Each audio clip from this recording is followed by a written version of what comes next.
오늘은 주님의 나라를 소망하는 교회라는 제목으로 표 말씀을 가지고 우리가 함께 말씀을 나누고자 합니다.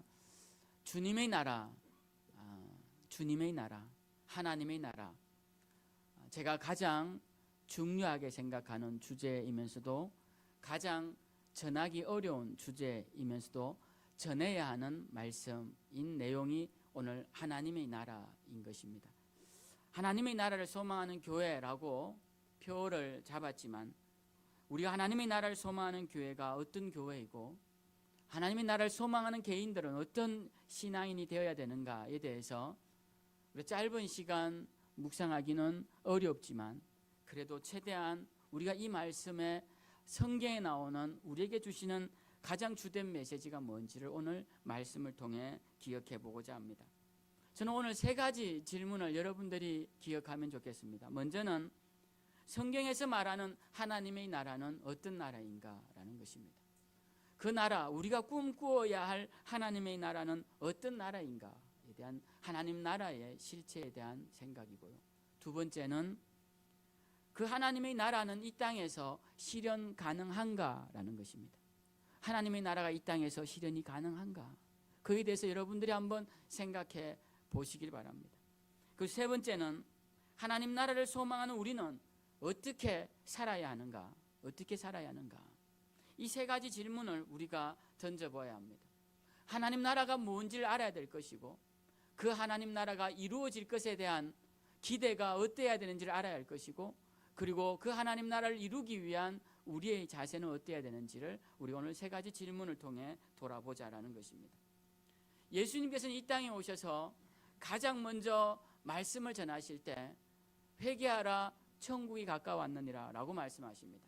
이 말씀은 한 말씀입니다. 하나님 나라가 가까웠으니 회개하라 라는 것입니다. 마가복음에서는 이르시되 때가 찼고 하나님 나라가 가까이 왔으니 회개하고 복음을 믿으라 이렇게 나와 있습니다. 그러니까 예수님께서는 하나님 나라가 가까이 왔다라는 말씀을 맨 처음 사역 시작하실 때 사람들에게 전가하신 것입니다.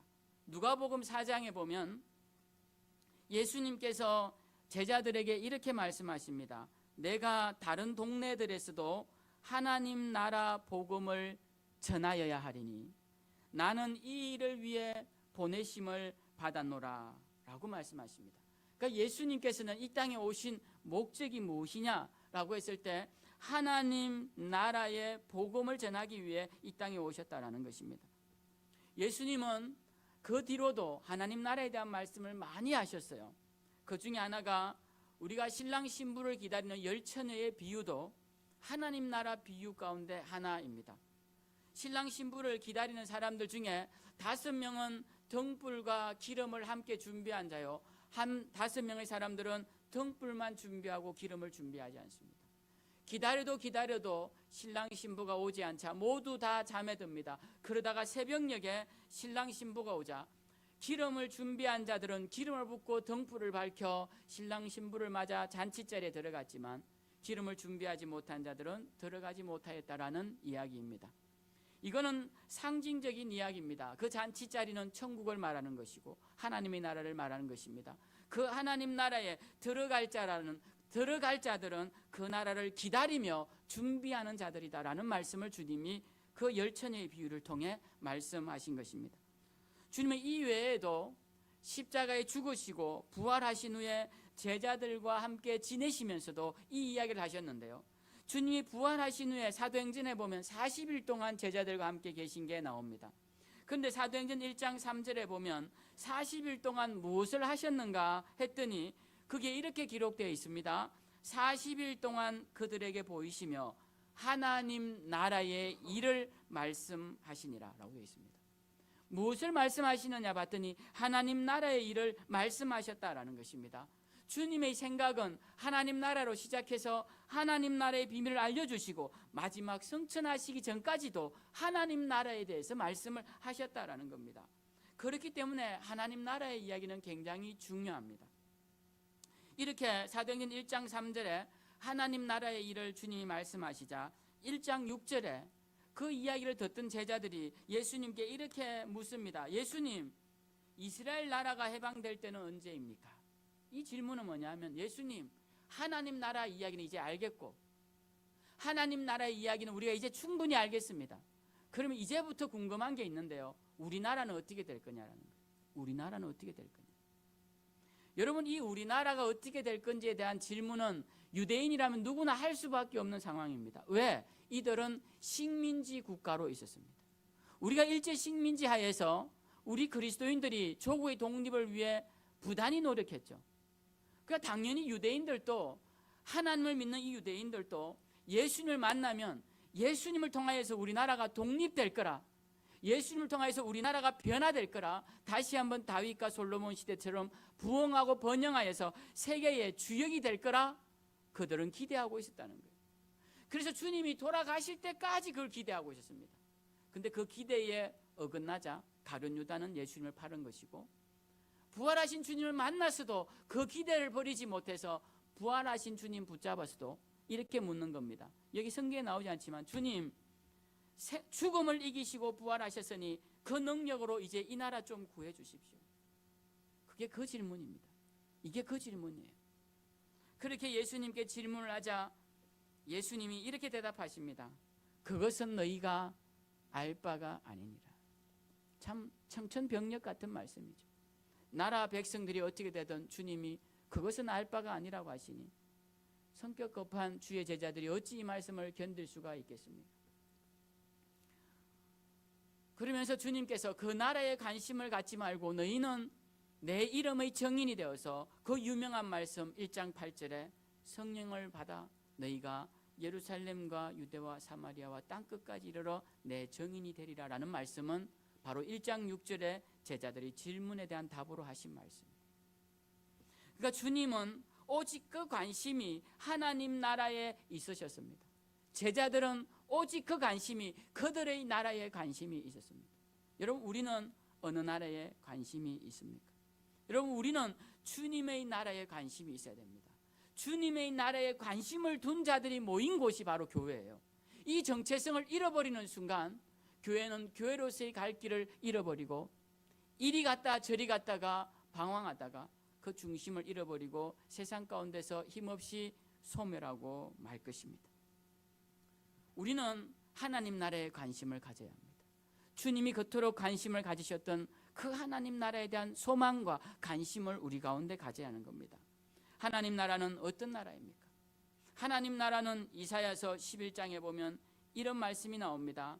그때의 이리가 어린 양과 함께 살며 표범이 어린 염소와 함께 누우며 송아지와 어린 사자와 살찐 짐승이 함께 있어 암소와 곰이 함께 먹으며 그것들이 새끼가 함께 엎드리며 사자가 소처럼 풀을 먹을 것이며 젖 먹는 아이가 독사의 구멍에서 장난하며 젖된 아이가 독사의 굴에 손을 넣을 것이라. 마치 동화책의 한 장면을 보는 것 같죠. 그런 동화같이 아름다운 나라, 그 나라가 하나님의 나라입니다. 분쟁도 없고 서로 죽임도 없고 서로 원망도 없고 미움도 없고 시기 질투가 없는 그 나라가 하나님의 나라라는 거예요. 근데 여러분, 과연 이런 나라가 이 땅에 가능할까요? 다시 두 번째 질문을 던져봅시다. 이런 나라가 이 땅에 가능할까요? 사자와 양 같은 다른 종류는 고사하고 같은 종인 사람끼리라도 잘 지내는 세상이 올까요? 인류 역사 속에서 수많은 사회 변혁가와 뛰어나다는 철학자와 그리고 예술가와 정치인들이 이상적인 나라를 꿈꾸고 부러지져 왔습니다. 그러나 토마스 모어의 풍자소설의 제목처럼 그것은 그 어느 누구에 의해서도 그 어떤 나라에서도 실현되지 못하는 없는 나라였습니다. 오늘날 우리가 그리스도인들 가운데도 목사님들 가운데서도 하나님 나라를 이루어야 한다라는 말씀을 종종 하시는데 저는 그런 말을 들을 때마다 속이 불편합니다. 과연 목사님, 하나님 나라가 이 땅에 이루어질까요? 정말 목사님은 하나님의 나라가 이 땅에 이루어질 수 있다는 믿음으로 그런 말씀을 하십니까? 라는 마음이 제 속에 있습니다. 여러분, 지금까지 인류가 만들어낸 헛된 소망 중 하나가 뭔지 아십니까? 이상적인 나라를 만들 수 있다는 것입니다. 지금까지 많은 사람들이 수많은 사람들을 미혹할 때 사용한 주된 도구가 뭔지 아십니까? 이상적인 공동체를 만들 수 있다는 것입니다. 목사님들 교회를 세울 때 우리 교회는 하나님 나라와 같은 교회를 세울 것이다 라고 말씀은 하지만 그런 교회를 저는 본 적이 없습니다. 그런 교회가 생겨날 것이란 기대도 없습니다. 그런 교회가 생겨날 것이란 믿음도 없습니다. 그런 교회는 애시당초 세워지지 않을 것입니다. 여러분, 어떤 교회에 가서 그런 교회가 아니라고 실망하실 것 같으면 교회를 다닐 수가 없습니다.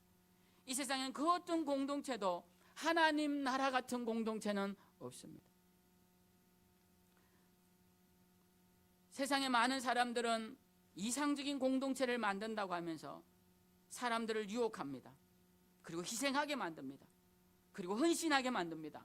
생명과 재산을 다 바쳐 충성하게 만듭니다. 그런데 그렇게 말한 그의 이상적인 나라와 이상적인 공동체의 실체를 열어서 뚜껑을 들여다보면 그 안에는 온갖 부정과 불의, 추함과 거짓이 가득한 것을 우리는 보게 됩니다.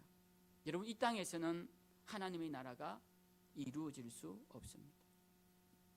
더 분명하게 말씀드릴 수 있는 것은 인간은 하나님 나라를 결코 만들 수 없습니다.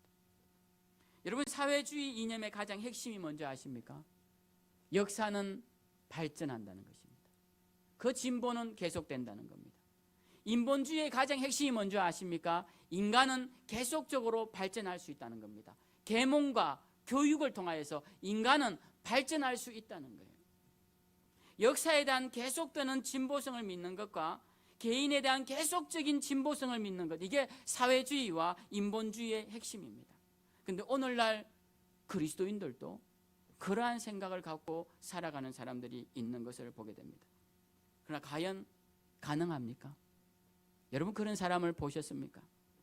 인간이 만들어낸 계몽을 통해 발전시킨 온전한 인간을, 어느 철학자가 말한 초인을 여러분들은 발견하신 분이 계십니까?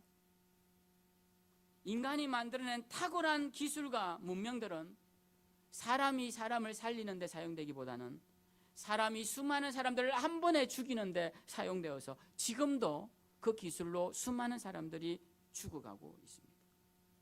인간은 아무리 계몽해도 자신의 이기적 탐욕을 이기지 못하고, 집단은 아무리 발전해도 그 집단 이기주의를 이기지 못하고, 타인에 대한 존중을 버리고 공존보다는 적자 생존, 강자 생존만 외치며 살아남는 자가 강하다라고 오직 생존을 향해 나아가는 수많은 미물들과 똑같이 나아가고 있다라는 것입니다.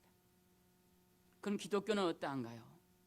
거룩하고 순결한 주님의 사랑으로 가면을 쓰고 그 뒤로 얼마나 추악하고 더러운 일을 해온 것인지 기독교 2000년 교회사 속에 적나라하게 드러납니다.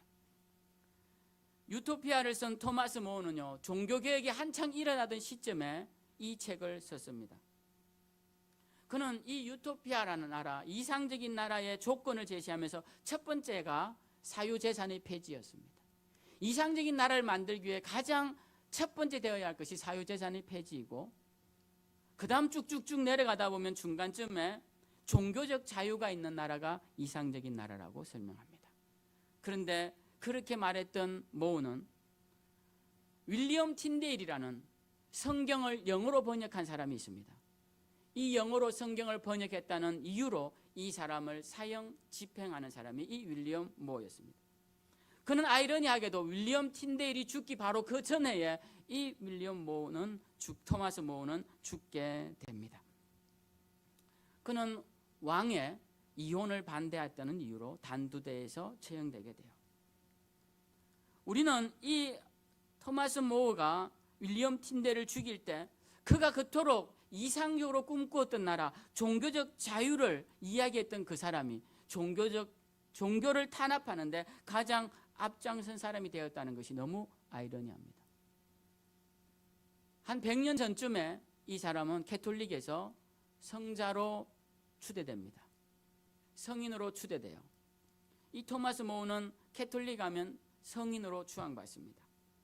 그가 왜 추앙받는지 정확히 모르겠지만 어쨌든 훌륭한 사람으로 추앙받고 있어요. 저는 사람들이 이상에 대한 이야기 할 수 있고 낙원에 대한 이야기를 할 수 있지만 말은 할 수 있어도 그것을 실현해내지는 못한다고 생각합니다. 여러분, 이 땅에 하나님의 나라를 이룰 수 있을까요? 정말 평화롭게 사자와 어린 양이 뛰놀고 독사가 물지 않는 정말 그런 사람과 사람들이 존재하는 그런 사회가 이 땅에 올까요? 저는 불가능하다고 생각합니다. 왜냐하면 인류 역사에 단 한 번도 그런 세상이 없었기 때문에 그렇습니다. 예수님은 이 땅에 하나님 나라를 보여주려고 오셨어요. 그래서 그분은 오시자마자 하나님 나라를 이야기하셨습니다. 그리고 승천하실 때까지 하나님 나라를 말씀하셨어요. 그런데 그 하나님 나라를 보여주려고 오신 분을 잡아다가 채찍질하고 십자가에 못 박아 가장 비참하게 죽인 사람들이 바로 하나님의 선택받은 유대인들이었다라는 것입니다. 오늘날 하나님을 가장 모욕하는 자들이 누구일까요? 하나님의 이름을 믿는 자들, 하나님께 선택받았다던 자들이 하나님의 이름을 빙자하여 악을 행할 때 그 모든 모욕은 하나님께로 돌아간다라는 것입니다. 유대인들은 누굽니까? 그들은 원래 이집트의 종들이었습니다. 그 이름에도, 히브리라는 이름 자체에도 종이라는 의미가 들어갈 정도로 그들은 역사 없는 민족이었고 문명 없는 민족이었고 문화도 없는 민족이었습니다. 그들은 민족이라고 생겨날 때부터 종들이었습니다.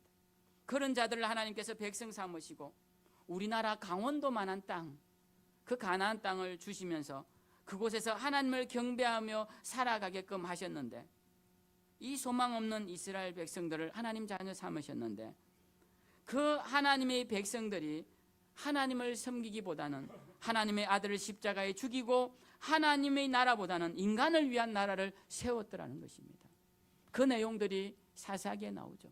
사사기를 보면, 성경을 좀 읽어보신 분들은 아실 겁니다. 사사기는 온통 죄짓다가 심판받다가 회개하는 이야기밖에 없습니다. 그것이 인간이 만든 나라의 모습이다라는 것입니다. 하나님 나라를 이 땅에 보여주시기 위해, 그 길을 알려주시기 위해 이 땅에 오신 유일하신 분, 그 하나님의 아들 예수 그리스도를 십자가에 못 박아 죽이고 이제 우리가 하나님 나라를 이룰 수 있다라고 말하는 것, 그것은 정말 어불성설일 것입니다. 우리가 평화의 공동체를 이룬다거나 이상적인 나라를 만든다거나 그러한 것이 과연 가능할까요? 자, 이렇게 하나님 나라가 이 땅에 이루어질 수 없다면 그러면 우리는 어떻게 살아야 하느냐라는 것입니다. 세 번째 질문에 한번 들어가 보죠. 우리가 이렇게 이 땅 가운데 하나님 나라를 이룰 수 없는 그런 믿음으로 살아가는 우리는 그럼 어떤 삶의 자세로 살아가야 할까요? 저는 세 가지를 여러분에게 말씀드리고 마치고자 합니다. 먼저는 이 세상에 소망을 두지 마시기 바랍니다. 이 세상에 소망을 두지 않는 자세가 굉장히 중요합니다. 고린도후서에 보면 사도 바울이 고린도 교회에 이렇게 편지를 씁니다. 우리의 돌아보는 것은 보이는 것이 아니요 보이지 않는 것이니 보이는 것은 잠깐이요 보이지 않는 것은 영원함이니라, 이렇게 말씀합니다. 보이는 것은 잠깐이라는 말씀이에요. 이 잠깐 보이는 세상을 향하여서 그것에 소망을 두고 살아가지 말라라는 것입니다. 이걸 잘 깨달은 하나님의 사람들은 시편에서 이렇게 고백합니다. 하나님, 나의 종말과 연한이 언제인지 알게 하셔서 내가 얼마나 연약한 자인지 알게 하소서. 내가 얼마 못 살 짧은 인생임을 돌아봐서 내 삶을 주님 앞에 온전히 드리게 해주십시오라는 기도이죠. 우리가 잘 아는 전도서에는 한 왕이 이렇게 고백합니다. 내가 해 아래 생하는 모든 일을 본 적 다 헛되어 바람을 잡으려는 것이로다. 하나도 헛되지 않은 것이 없다는 겁니다. 여러분, 우리의 인생은 무엇과 같습니까? 성경에는 풀과 같고 그 영광은 풀의 꽃과 같다고 합니다. 신약에 와서는 우리의 인생은 아침 안개와 같다고 합니다. 길게 산 인생이나 짧게 산 인생이나 돌아보면 한철 피었다가 진 들의 꽃과 같더라라는 것입니다. 그러니까 우리 어떻게 살아야 됩니까? 세상에 기대하지 마시고 세상에 소망을 두지 말고 살아가자라는 것입니다. 여러분, 우리가 왜 실망하는지 아십니까? 기대하기 때문에 실망합니다. 기대가 큰 자녀일수록 실망이 큰 것이죠. 기대가 컸던 일일수록 실망이 큽니다. 그래서 사람들이 뛰어난 언변가들은 기대하지 않도록 연설을 시작할 때 미리 기대치를 낮춰놓습니다. 그 사람들로부터 기대하지 않게 하다가 더 큰 놀라운 은혜를 받게끔 하죠. 그 하나의 연설의 스킬입니다. 여러분, 우리가 세상을 사는 방법이에요. 세상 일에 기대하지 마십시오.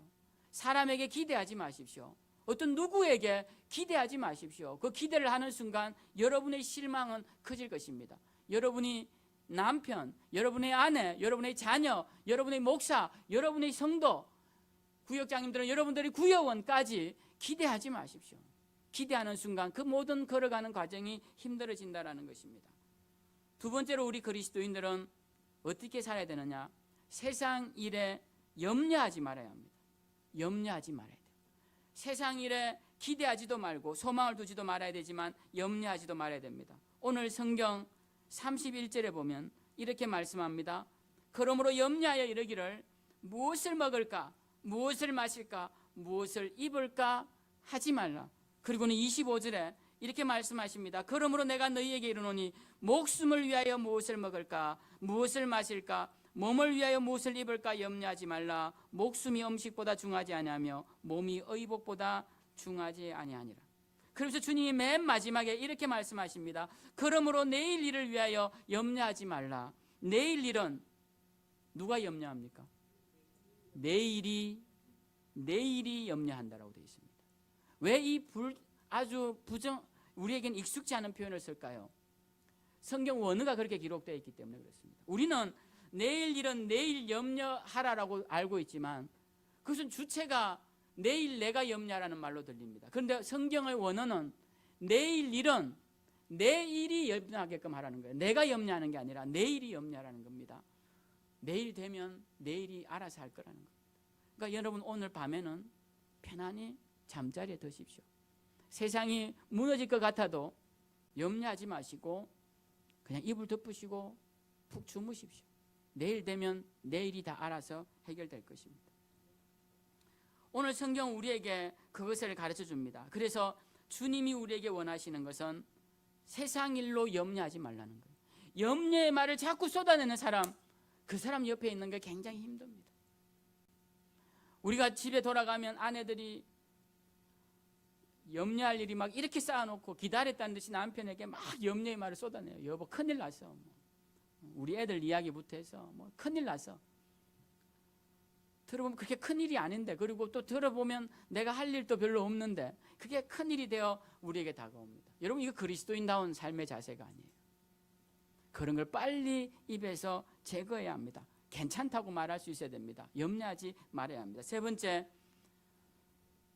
우리 그리스도인들은 세상 일은 주님께 맡기고 우리는 주님의 증인이 되어야 합니다. 여러분, 우리가 하늘의 소망을 두고 하나님 나라의 소망을 두고 이 세상에 연연해하지 않는 사람들의 특징은 바로 이 세 번째의 주안점이 있습니다. 그것은 세상 일은 주님께 맡기고 우리는 주님의 증인이 되자는 거예요. 그게 바로 우리 2025년도 제가 믿고 의지하며 이끌고 나갈 주제 말씀입니다. 33절에 이렇게 말씀합니다. 너희는 먼저 그의 나라와 그의 의를 구하라. 그리하면 이 모든 것을 너희에게 더하시리라. 이 모든 것에는 이 모든 것이 다 있습니다. 앞에서 언급된 이 모든 것이 다 있고 언급되지 않은 여러분의 심령에 있는 것까지 다 이 모든 것에 들어가 있어요. 이 모든 것을 다 하시기 위해 우리가 해야 할 일은 뭐냐면 그분의 나라와 그분의 의를 구하는 것이다라는 겁니다. 우리 그리스도인들이 가져야 할 가장 중요한 삶의 태도는 우리가 주님의 나라를 위해 무엇을 하느냐라는 것입니다. 주님이 승천하시기 전에 제자들이 모여서 예수님께 여쭙습니다. 주님, 이스라엘 나라를 회복하심이 이때니까. 그때 주님이 때와 시기는 아버지께 있으니 너희의 알 바가 아니요 오직 성령이 너희에게 임하시면 너희가 권능을 받아 내 증인이 되리라 라고 말씀하십니다. 우리가 하나님 나라의 소망을 둔 자들이 어떻게 살아가야 될지 주님께서 마지막 단적으로 설명하신 말씀이 내 증인이 되리라 라는 것입니다. 근데 우리는 주님의 증인이 되지 않는다면 우리는 그리스도인다운 삶의 자세가 아닌 것입니다. 우리는 돌아가야 할 본향이 있는 것이죠. 그 본향을 향해 주의 복음을 전하며 나아가는 자들이 되어야 하는 것입니다. 우리는 주님의 증인이 되어야 합니다. 주님의 정인된 자만이 주님의 나라에 합당한 자입니다. 우리가 복음을 전하면 전도 당하는 사람이 복음을 듣고 교회에 나오면 큰 복이라 생각할 것 같지만, 전도를 하면요, 전도하는 사람이 믿음이 생기고, 전도하는 사람이 기쁨이 생기고, 전도하는 사람이 하나님을 향한 뿌듯한 마음이 생겨서 그게 큰 은혜가 됩니다. 결국 전도는, 복음을 전하는 것, 주의 정인 되는 것은 첫 번째 목적이 자기 자신에게 유익을 주는 것이라는 거예요. 그렇기 때문에 주의 정인이 된다는 것은 주님만을 위한 것이 아니라 나를 위한 것이다라는 걸 잊지 마셔야 합니다. 그래서 우리는 주님의 정인이 돼야 돼요. 주님이 정인이 된다는 것은 돌아갈 본향이 있다는 것이죠. 제가 몇 가지 사건만 말씀드리고 말씀을 마치겠습니다. 어제 우리 큰이모님이 돌아가셨어요. 연세가 94세에 돌아가셨습니다. 우리 어머니의 언니신데 94세에 돌아가셨어요. 근데 우리 어머님은 56세에 돌아가셨어요. 56세에 돌아갔는데 지금 제 아내가 56살입니다. 제 아내를 한번 보십시오. 저 나이에 돌아가신 거예요. 똑같은 나이입니다. 많이 아니고 4월에 돌아가셨으니까. 제가 부고 소식을 듣고 한번 생각해 봤어요. 몇 년 동안 더 사셨나? 어머님보다 38년을 더 사신 거예요. 어머님보다. 제가 어머님이 돌아가셨을 때 대학교 1학년이었습니다. 그래서 부고 소식을 듣고 포항에 배를 타기 위해 갔더니 폭풍지구 때문에 배를 못 탔어요. 하루 지나고 이틀 지나고 3일 지나서 아버지가 전화가 왔습니다. 야, 너 없어도 그냥 3일장에 끝내야 되지 않겠냐? 너 올 때까지 5일장 기다릴 수 있겠냐? 그래서 아버지 그렇게 하시라고. 그리고 그날로 며칠이 더 지나서 폭풍주의가 해제되고 배를 타고 들어갔더니 배 앞에서 매형이 저를 기다리고 차에 태워서 바로 어머니 봉분 앞에 갔습니다. 둥그러니 흙무덤만 있는데 아무 생각이 안 들더라고요. 아무 느낌이 들지가 않습니다. 아, 그래, 늘 떨어져 있었으니까 언젠가 또 뵙겠지, 그런 마음이 드는 거예요. 그리고 며칠 있다가 배를 타고 울릉도에서 나오는데 섬이 점점 멀어지면서 제가 그때 기도를 했습니다. 그때 기도한 게 어머니, 제가 다시 어머님 만날 날이 있을 겁니다. 그죠? 그 대신 어머니 받은 사랑, 어머니께로부터 받은 사랑 제가 나누며 살게 해주십시오라는 그런 마음의 기도를 하면서 배를 타고 온 기도가 아직도 생생히 머릿속에 남아 있습니다. 여러분, 우리 그리스도인들의 소망이 뭡니까? 하나님 나라 간다는 소망이에요. 돌아갈 곳이 있다는 소망입니다. 그 소망이 없으면 우리 살 수가 없습니다. 네. 그렇지 않습니까? 제가 오늘 준비를 했다가 안 읽은 내용이 있습니다. 이거 읽으면 눈물 날 것 같아서 제가 안 읽었는데, 어떤 분이, 제가 아주 존경하는 분이 시를 쓴 것을 제가 읽었습니다. 그 시가 너무 감동적이더라고요. 너무 감동적이었습니다. 어머니에 관한 시인데, 저는 이렇게 생각합니다. 우리에게 만날 소망이 없다면 그 시의 고백처럼 너무 슬플 거라고 생각해요. 근데 우리에겐 돌아가서 만날 곳이 있다는 겁니다. 그것이 하나님 나라고, 그 소망이 없다면 우리가 왜 주님을 믿고 왜 교회를 다닙니까? 그 소망이 가장 큰 것입니다. 그게 가장 큰 소망이에요. 제가 한 예를 들고 말씀 마치고자 합니다. 부산의 오산나교회 담임하셨던 최 목사님, 최홍준 목사님이 간증하신 걸 제가 들었는데요. 은퇴하셨죠 이제. 그분이 목회하실 때 일어난 일입니다. 그분 성도 중에 한 분 여자 집사님이 남편이 교회를 안 나오고 혼자 교회를 나오다가 남편을 전도해야겠는데 아무리 전도해도 남편이 교회를 안 나와서 이렇게 말을 했답니다. 여보, 사람들이 다 나를 과부로 알아. 교회 가면 남편 없는 과부로 알아. 당신이 딱 한 번만 와서 내가 과부가 아니라는 걸 좀 한번 확인만 시켜줘.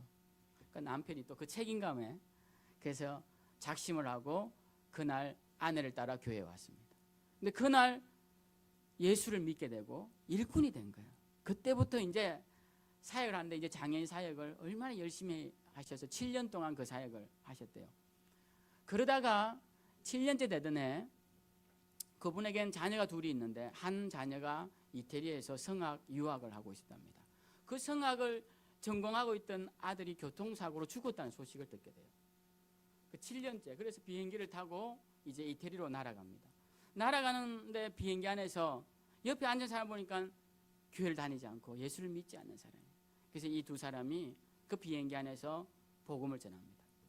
그래서 이 사람들이 의아하죠. 이 비행기 안에서. 그래서 이 사람들이 자초지종을 설명해 줍니다. 내가 이러이러해서 지금 이태리로 가고 있는데 하나님 믿고 예수님 믿고 천국 가십시오. 그리고 이제 도착해서 사고를 수습하고 보상도 제대로 안 받고 다시 고국으로 돌아왔답니다. 돌아오는 비행기 안에서 또다시 전도를 했대요. 예수님 믿고 천국 가시라고. 여러분, 이 분들이 왜 그렇게 했을 것 같습니까? 이들의 믿음의 견고함이 어디에 있습니까? 그것은 하나님 나라에 대한 믿음 때문에 그런 거예요. 하나님 나라가 있다는 믿음, 그곳에 가면 사랑하는 이를 만날 수 있고 하나님이 사랑했던 사람들을 만날 수 있다는 그 믿음이 있기 때문에 세상에 그 어떤 슬픔, 그보다 더 큰 슬픔이 있습니까? 세상에 그보다 더 큰 슬픔이 없습니다. 부모를 잃은 자식보다 자식을 잃은 부모의 슬픔이 더 크겠죠. 그 슬픔을 이길 수 있는 슬픔은 없습니다. 그러나 그것을 극복하게끔 하는 그 믿음이 어디에 있느냐? 다시 만날 수 있다는 하나님 나라에 대한 소망이라는 것입니다. 저는 2025년도 새해를 시작하며 말씀에 대한 고민을 많이 했습니다. 첫 주고, 신년 첫 주고, 그래서 또 이 표에 대한 아주 정말 획기적인 설교를 해야 되겠다.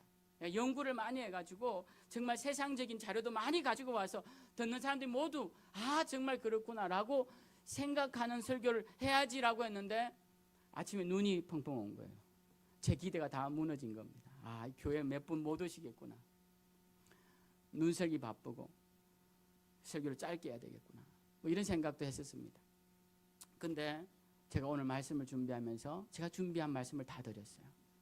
오늘 사무처리회도 있고 이후의 시간도 많이 있지만 제가 그 시간 알매도 불구하고 이 말씀을 안 드릴 수 없는 이유가 오늘이 2025년 첫 시작하는 첫 주인데 우리가 마음을 이 첫 주에 다짐하지 않으면 이 첫 주가 또 흐지부지해지고 내일부터 시작되는 기도에 마음을 다해서 기도하지 않으면 또 한 해가 쉽게 가버릴 텐데 그럴 수 없어서 제가 오늘 이렇게 말씀 붙잡고 여러분 앞에 목소리를 높여서 지금 설교를 하고 있는 겁니다. 오늘 설교를 여러분 들어보셔서 아시겠지만 제가 처음부터 끝까지 목소리 톤을 안 높이고 한 시간이 없습니다. 처음부터 지금까지 목소리 톤을 높이고 여러분에게 설교를 하고 있는 거예요. 제 마음과 열정을 다해 지금 설교를 하고 있는 겁니다. 하나님 나라에 대한 제 분명한 목회적 신학도 말씀드려야겠지만 그런 부분들은 많이 빼고 정말 우리에게 필요한 부분들만 제가 오늘 전달해 드린 거예요. 왜? 여러분들 마음에 하나님 나라에 대한 소망을 품고 하나님 나라를 위해 살아가기 위한 간절한 바람이 있어서 이 말씀을 드리는 것입니다. 그래서 이 말씀 기억하시고 여러분 세상에 그 어떤 것도 여러분을 염려하게 할 만한 것이 없다. 여러분을 두려워하게 할 만한 것이 없다. 이 사실을 기억하시고 하나님 나라를 향한 이 여정에 저와 함께 매진하셔서 주님 나라와 주의 영광을 위해 크게 힘쓰시고 하나님께 큰 기쁨이 되시는 저와 여러분 그리고 우리 생명샘 모든 성도님들이 되시기를 주님의 이름으로 축원드립니다.